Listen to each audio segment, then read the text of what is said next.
Good morning, everybody. My name is Inker Stark, and I am faculty in the Peralta District, and I am also part of the Peralta Online Equity team. And our webinar is going to begin shortly. A couple of things. We encourage you, one, to use the chat feature to introduce yourself. It can be difficult to present and watch the chat at the same time, but the co-facilitators will watch the chat and communicate with you there. Gives us an opportunity to see who's here today. Also, there is a Q&A feature. If you have a question for our presenter, please put it in the Q&A. We will watch that and feed those questions to her when she's finished. You also can click the closed caption button if you want captions for yourself. The feature is enabled and you have just to toggle it on and off for yourself. So with that, I will hand it over to my colleague, Didem Ekici. Thank you, Inger. Hi, everyone. Welcome to the third Global Peralta Online Equity Conference. I'm Didem Ekici. I'm the Distance Education Coordinator and an online equity trainer at Peralta Community College District. I'm very excited to moderate this session with my colleagues, Kevin Kelly and Inger Stark. Oh, let me just say one more thing. I realized that the chat feature is disabled. So I'm going to see if I can fix that on the fly. If not, we'll be using the Q&A for questions and comments. I apologize. Thank you. Kevin, do you want to introduce yourself? Absolutely. Hi, everybody. My name is Kevin Kelly. I am an instructor at San Francisco State University, but I've been working with the Peralta Community College District since 2017. I cannot believe it's been that long. And proud to have been one of the folks who helped kick this conference off just a couple of years ago, and I'm excited to be here. Didem, back to you. Thank you, Kevin. So over the last 2 years, we have facilitated this conference with hundreds of participants from all around the world. We are very much excited to keep our promise to organize the third conference and meet equity-minded educators with you again this year. I hope you're also excited to share and discuss equitable practices with educators, researchers, and practitioners for the next 3 days. And we structured each day of the conference based on the 3 concepts of Peralta Online Equity Training: learn, analyze, and build. We believe each session will inspire you more to take action towards equity in our classrooms.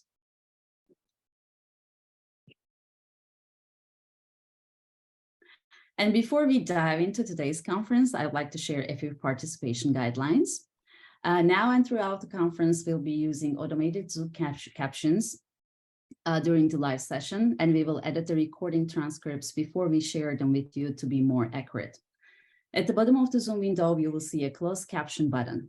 If you would like to use this feature, select closed caption, then choose show subtitle, view full transcript, or change the subtitle settings. And each Zoom room will have a chat where you can ask questions and share links.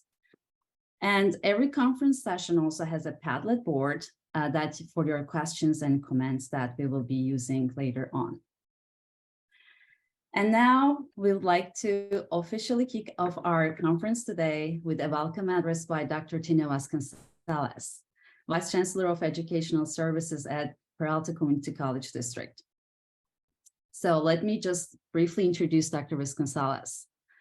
Dr. Vasconcellos brings more than 25 years of community college experience, and over 20 years have been at the Peralta Colleges, where she had faculty and administrative positions.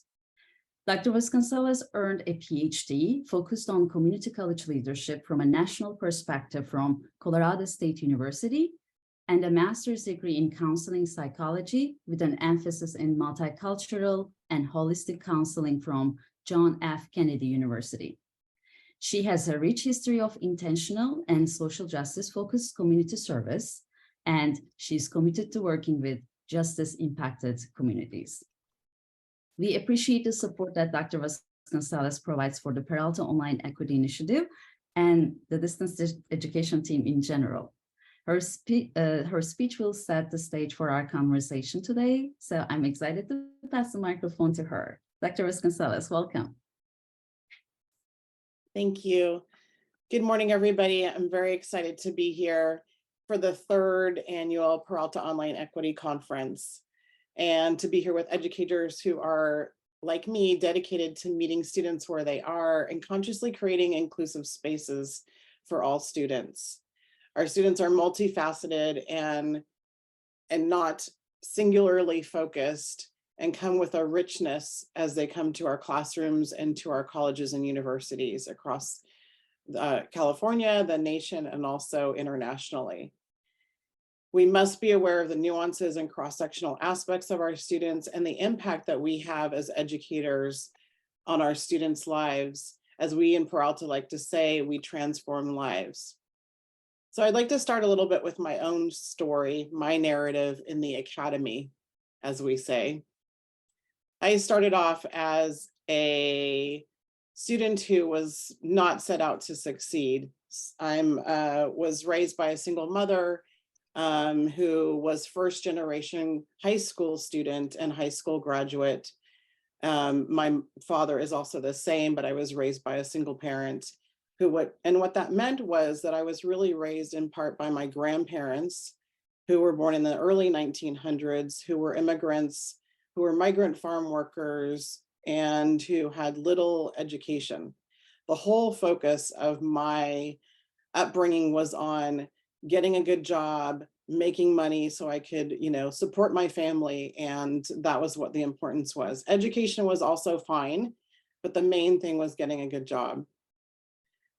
So as I went through my high school education, I was fine.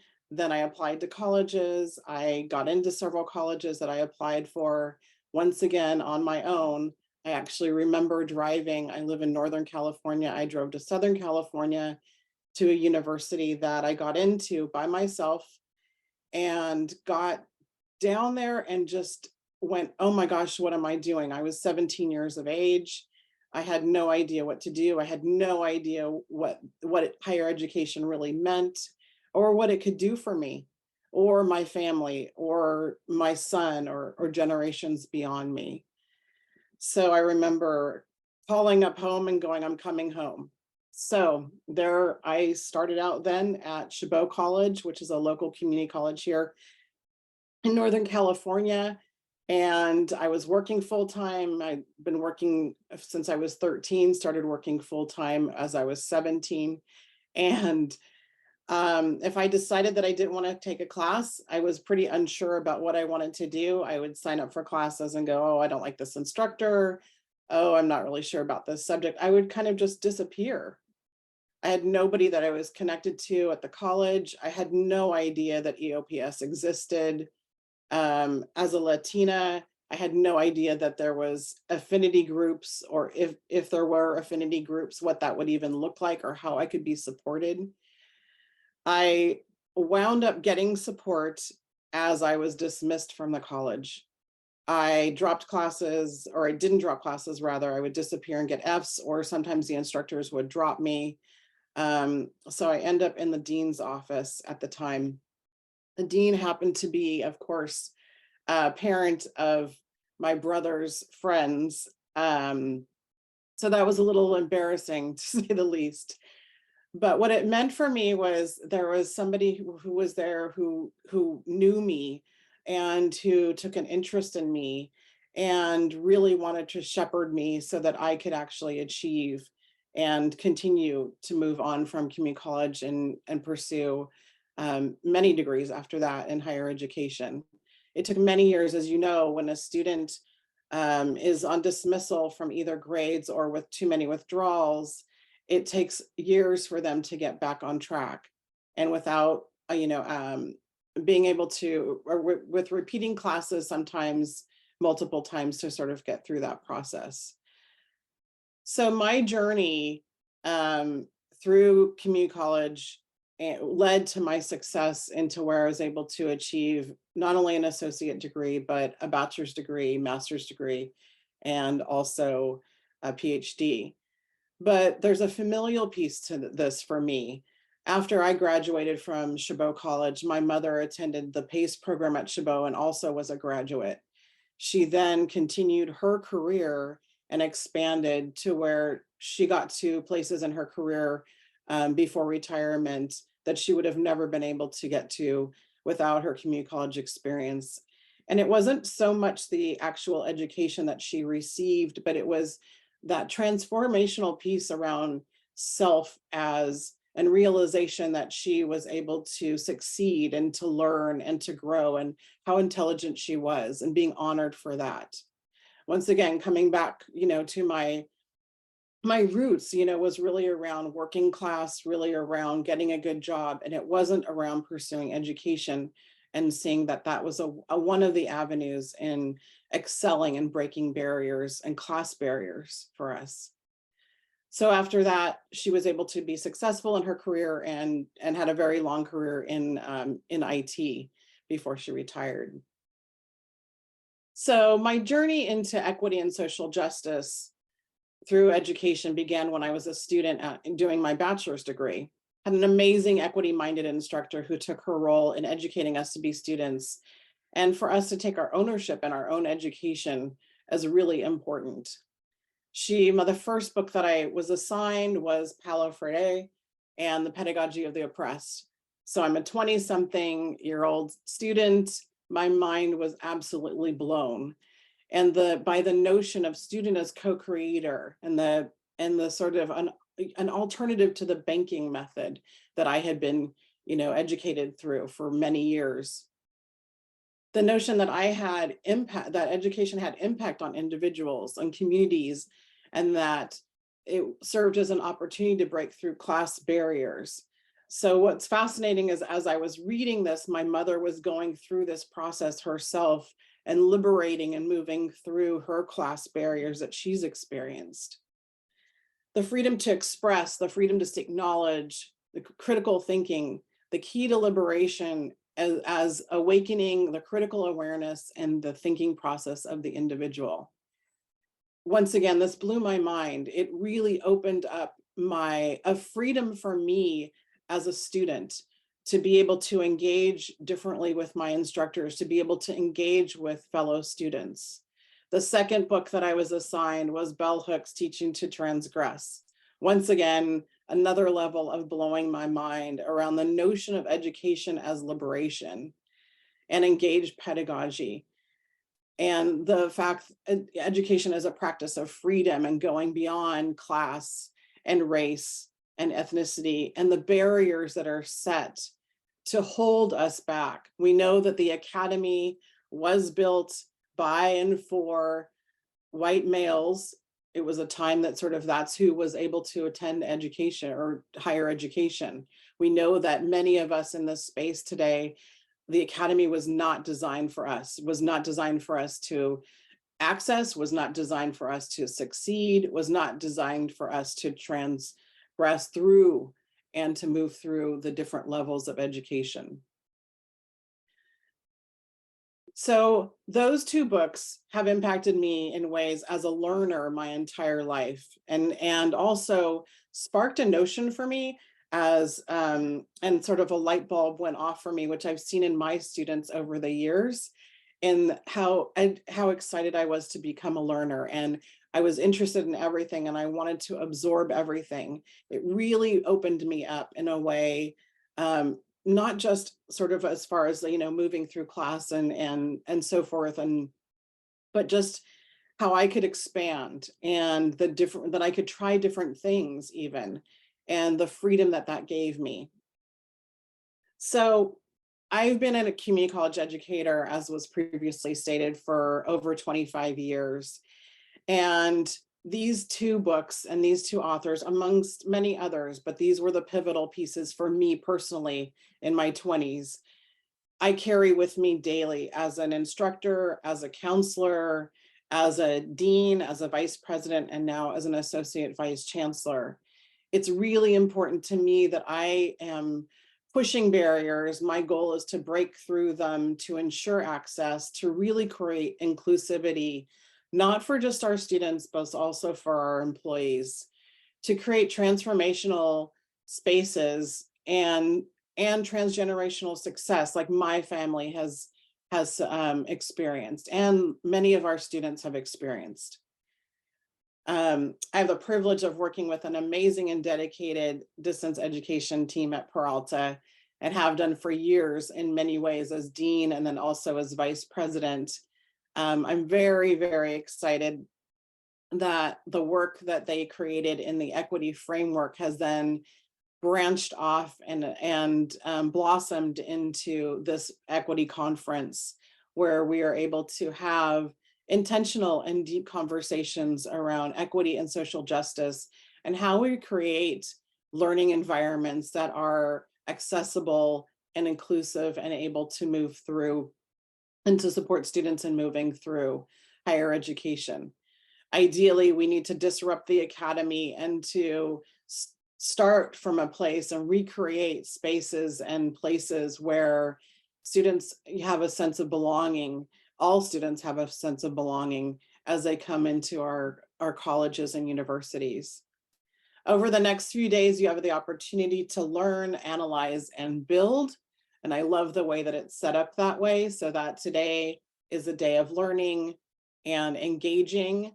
And once again, it's not the banking model. It is actually engaging and a time for you to reflect as you're going through the sessions today. Tomorrow is a day of analyzing, to keep moving through and working through this process. Equity work is hard. Social justice work is hard. It's intentional. It's constantly reviewing, constantly reflecting, and I really, and I honor you for being here. And then on the third day, building that capacity within yourself, within your teams across the state, across the nation, and internationally, but also in the network that you can actually build from this type of conference. And then being able to bring it back into your classrooms, into your educational spaces, and to further support your students in achieving their goals and success in their lives.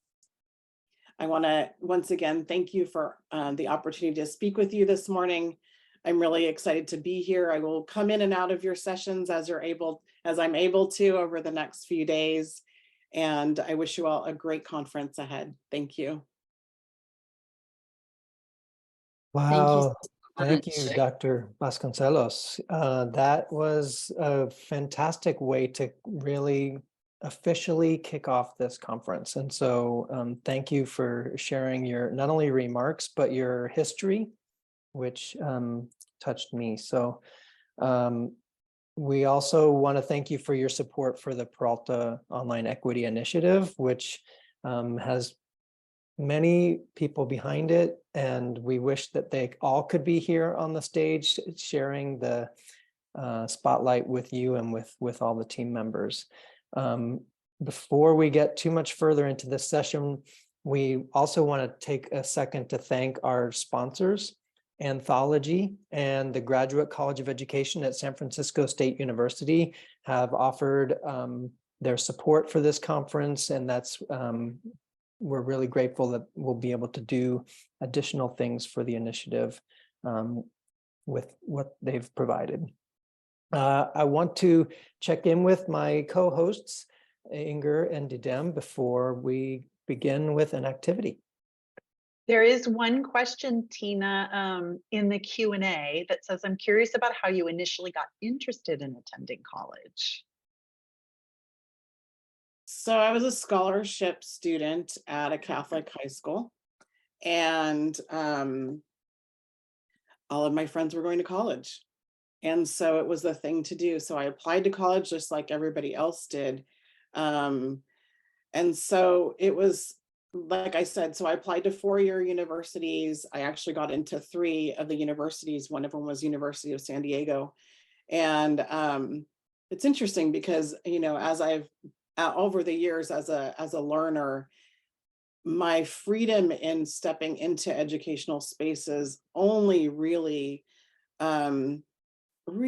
blossomed in my master's programs, where I felt like I was able to engage in a different way than I was previously. And sort of, I think that, I was 17. I had no idea what I was doing. I initially thought that I wanted to do fashion design. I don't know where that came from. And then I thought I was going to do business, which is why I kept dropping the classes at Chabot, really. And then ended up in psychology and anthropology. as my focus, and then sort of went from there. And even as, you know, my master's degree is in counseling psychology, I worked as a therapist in the community for many years, in the AIDS community, doing dual diagnosis, had a private practice and so forth. But I kept getting pulled back into education. And so that's where I ended up returning to Chabot College, which is where my first community college job was, and started my 25-year, more than 25 years now, I guess, history within the community. Am I allowed to ask a question of Tina Yes. before we get to the other ones? Of So course. Tina, one of the things that would be useful for people to know is that you've been faculty, instructional, counseling. You've been a dean as an administrator in both instruction and in student services. You've been a vice president in both instruction and student services. And I wondered if you had any experiences, suggestions, or thoughts about how equity work does and does not, and perhaps can cross some of those barriers between student services and instruction, or what your experience has been working on social justice and equity in the different levels of administration, and also differently in student services and instruction.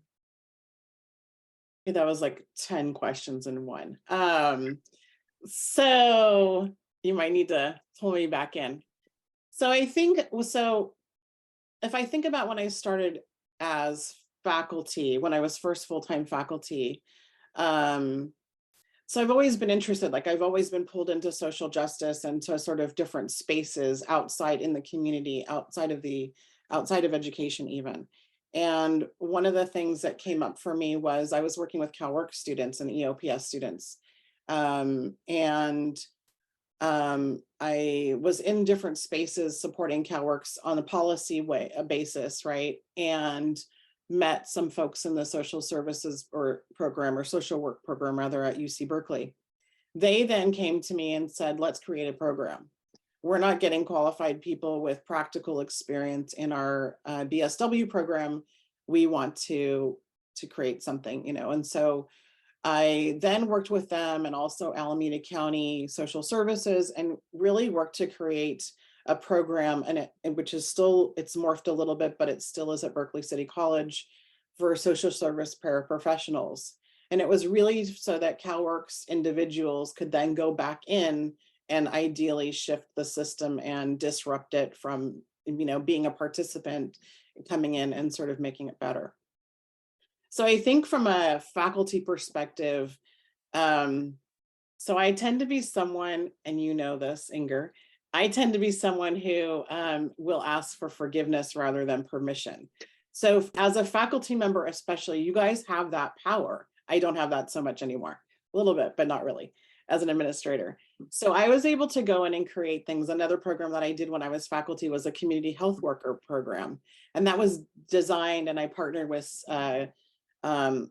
the City College of San Francisco on this, and we got a grant together to create community health worker program that was designed for promotoras that were working in the community already to bring them in and to sort of give them education so that they can then have a self-sufficiency and you know, move forward and make better money, because oftentimes there were volunteers. So I feel like as faculty, I was able to create things in a way as faculty can.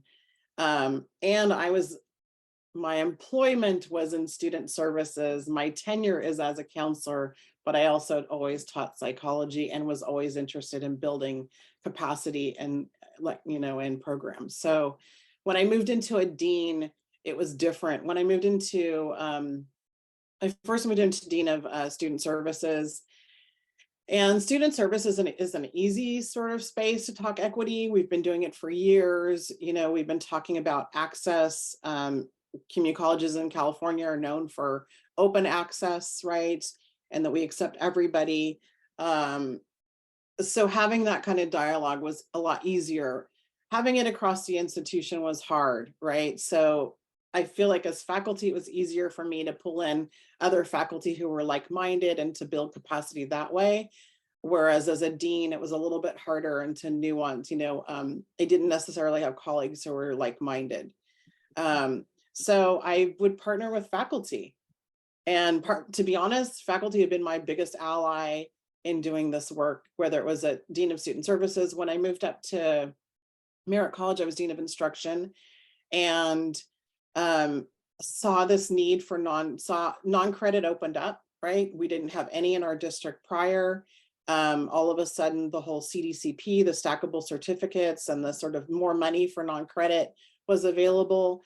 So I pulled together faculty from Laney College, where I had just come from, in ESOL, and partnered them with child development faculty that were in my purview and my portfolio currently as a Dean of Instruction, and brought them together. So where I've been able to bring people together and to facilitate now as an administrator is sort of my, I don't know, that secret sauce, if you will. So having the cultural capital that I do in the district and being able to pull folks together from student services and instruction, I've seen great success, even when it's been singularly focused. So I don't know, I feel like I'm not sure I answered all of your questions.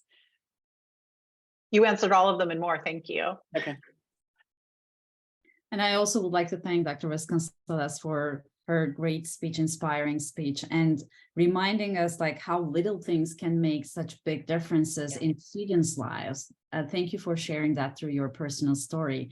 And one thing you mentioned, I didn't know, you said EOPS existed then, right? I didn't know that those student services existed. So which actually connects us to the second criterion of Peralta Online Equity rubric, which is student services. But sometimes we think that as faculty members, we think that students already know that or already, but it's not the case. So it's so important to use encouraging language for students to use those services. Yeah, and that's a good point, because it's interesting, and we do climate surveys and we do different surveys just as every campus does and every college and university does. And it's amazing to me still how many students do not know what student services are available to them on campus. And I get it. When I was coming through, that sort of makes more sense to me. But now I feel like that shouldn't be happening anymore, and yet it is still happening. And so, for me, how can we better have student services, faculty and classified professionals partner with faculty so that it's more infused, whether it's in the LMS system that we're using, that there's, like I know for us, there's a counseling button that students can actually access counseling from Canvas, right? And to make an appointment, that's been there for a while. And I worked on that years ago. But I think how, the more that we can integrate student services within the course and within the actual space of the courses that we have, the more powerful it will be for our students. And it just creates better access. I know, and I already tell people that, we try and sort of, tell people about programs and services. And it's like, if you send them across the quad without walking them across, they're not going to get there, 9 times out of 10. And so for me, it's how do you walk with them, and what's that journey that you're doing with your students from either student services or from an instructor perspective. That's really important. So true.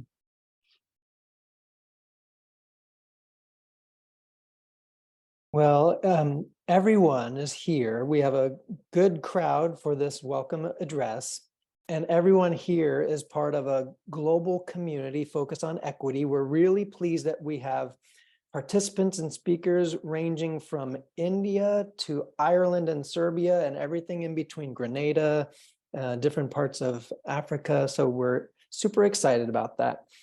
Dr. Vasconcellos cited Paulo Freire and his work as an early influence, and we want to follow his advice.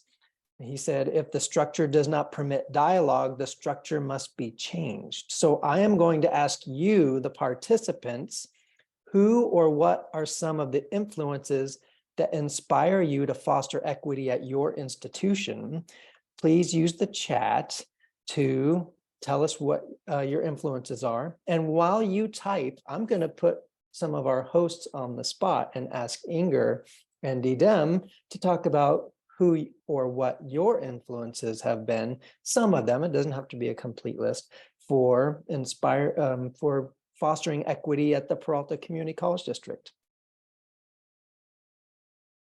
Didem, you want to start? Because I've already talked a bunch. Okay. I can say that my students actually, like 17 years ago when I started teaching, I thought I knew everything, but I realized I didn't. And my students taught me so many things, especially in the first couple of years of my teaching. And that was the time I realized, okay, something is wrong here. You know, we need to make some changes in practice institutionally, on a personal level, structural level. And I can say that my students totally, they influenced my perception of equity, my approach to equity.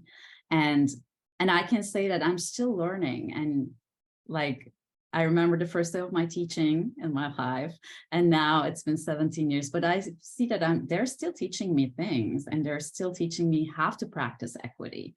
So they are my inspiration.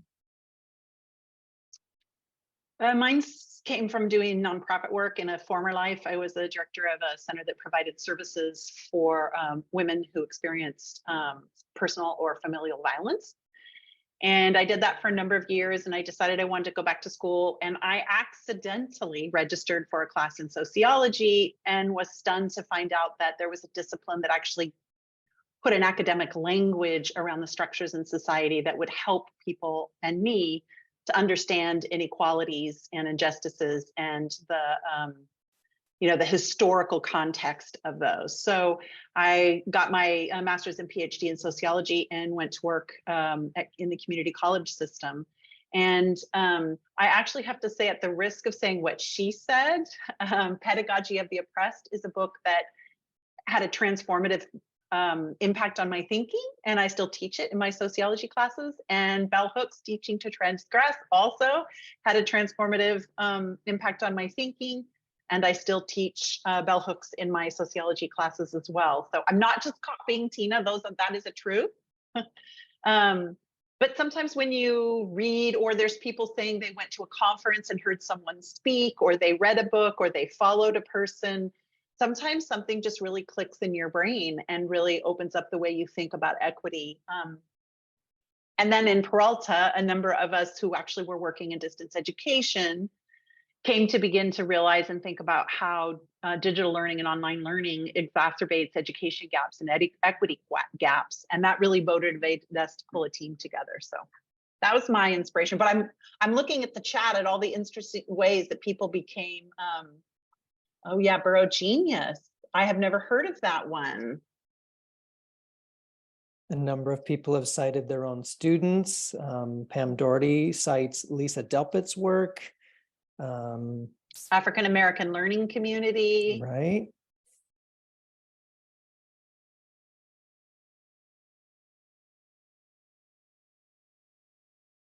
Yeah, personal experiences, friends and family, similar like Tina's, my personal experience.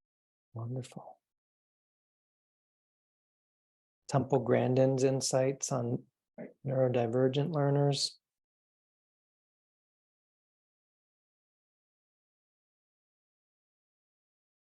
And what Charlotte said in the chat box is also interesting. One of my students told me about an equity conference, and I attended in 2016, and I've been focused on EDI ever since then. And actually, it also reminds us how meaningful these conferences are sometimes, right? Like how thought-provoking and how inspiring all those sessions. Thanks for sharing, Charlotte.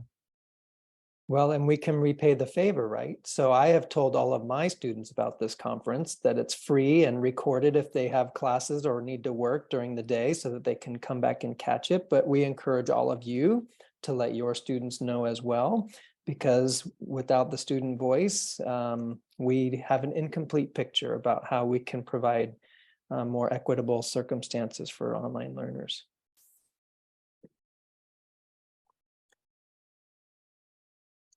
So Dr. Vasconcellos, I'm going to bounce back to you. Since we are thinking about these 3 days as a way for us all to kind of get grounded, to learn from one another, to get new ideas, and hopefully move forward towards our goals around equity, what would you say are some ways that you would like to see, whether it be Peralta Community College District, the California Community College system as a whole, or just higher education in general? What are some directions you'd like to see things move to make students learning easier than maybe the circumstances that you found yourself, that you told us about? So I think in the California Community College system, there's been a lot of movement around DEI work and DEIAA work, over the last several years, especially since the murder of George Floyd, right? And sort of the impact that had on our communities here in this nation, and the move and the notion of being anti-racist, and sort of that moving through our system here in California. I know it's different in different places. I also know that ethnicity and sometimes class is the bigger equity issue in different countries than it is here. Here we are very classist, in a very classist system, that we don't speak about it. We talk about race, we don't talk about class. And for me, and my experience, my family's experience, is as impactful as and as oppressive as everything else is, right? And so that being said, I just got lost in the question. So what I would love to see is, we talk about disruption, and we talk about sort of, I mean, for lack of a better word, blowing up the academy and sort of starting over. Those are really, really hard things to move. I mean, it's not just mountains. We're looking at sort of Everest type mountains when we're doing this. We're so entrenched in a system, especially in this country. And I think that if there could be movements in the cross-sectional work that's done in the colleges, we will have more impact and more success in actually disrupting, breaking the silos, between student services and instruction, for instance, and really having greater impact across the colleges and universities where we serve. I would love to see that. It's really hard. It's really slow. It's very incremental. I would love to see, big sweeps in that over. You're not going to achieve that today, I know that, but it's like, as we can move forward. I mean, that's what's so amazing about this conference, is you now have a network that's broader than what you had yesterday, right? You have access to folks, and you will have greater access to folks as you go through the next 3 days. And so to really sort of look at what are best practices, what's happening in other countries, what's happening elsewhere, that then, and what's happening here that then other countries can sort of use, and how can then we, come together and create those pathways to really push the needle, and really impact students. That's what I would love to see. So I know that's a really big ask, but you guys are all here, so it means you're up for it. You're muted. Of course, it's not a post-pandemic world if people don't say you're on mute. Yeah. I think you've made a really good point that's often good to remind ourselves that these large-scale changes don't happen overnight. Yeah. And I think in some ways, I forget where I read it, but change is most easily accepted and adopted when done in small increments. So working in small steps toward that big goal. And I think the way you framed it as some of those small steps is learning from one another during this conference is fantastic. We should have you on the conference team. We have about 5 minutes left before we take a break and join our next sessions. Inger, Didem, do you have other questions for our participants? Or participants, that Q&A box or the chat are wide open for your questions, kind of like the radio phone lines for NPR. So I'll hand it to Inger and Didem to see if there are other questions that you want to ask, and see what we get from that.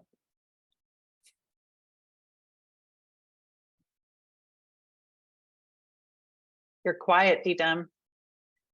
I don't have any questions at this point, but I would like to thank you once more, Dr. Vasconcellos, for your personal story, for your speech. It was inspiring, and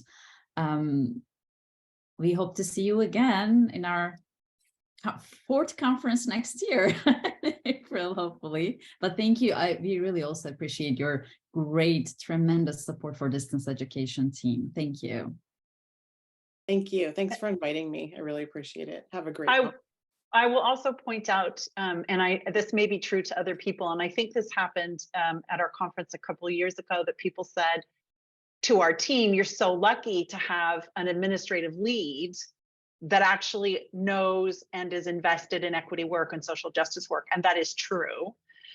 We are, because not everybody has those kind of administrative leaders in their district or at their college where they are. So I will say that's very grateful. We're grateful for that. Tina, also known as Dr. Vasconcellos.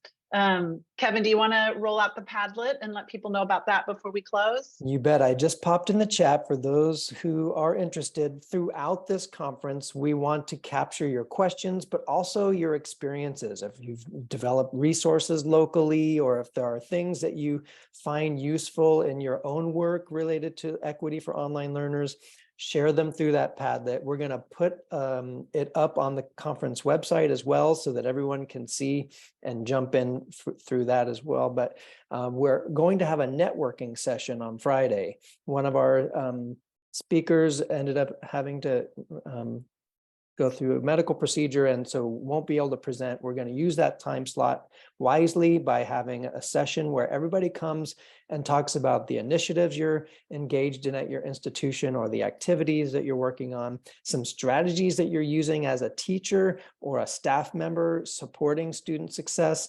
And hey, we're all starting where we are right now on this journey, right? Whether you've been doing this for years or today's your first day, we want to ask questions of each other.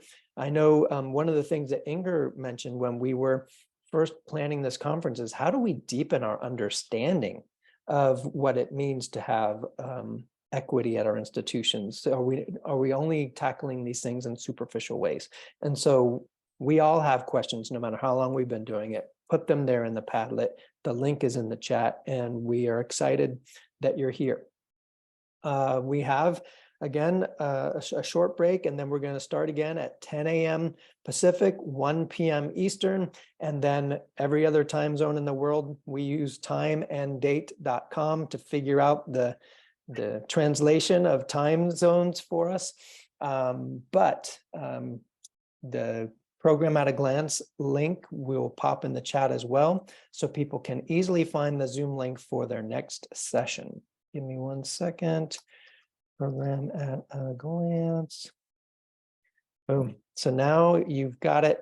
We hope that you will go fuel up with some coffee if you're on the West Coast, and why not if you're on the East Coast too. And then we'll see you back at 10 a.m. Pacific, 1 p.m. Eastern for our next sessions in Zoom rooms A, B, and C. Thank you, everyone. Thank you. Thank you again, Dr. Vasconcellos. Thank you. We'll see you in the sessions.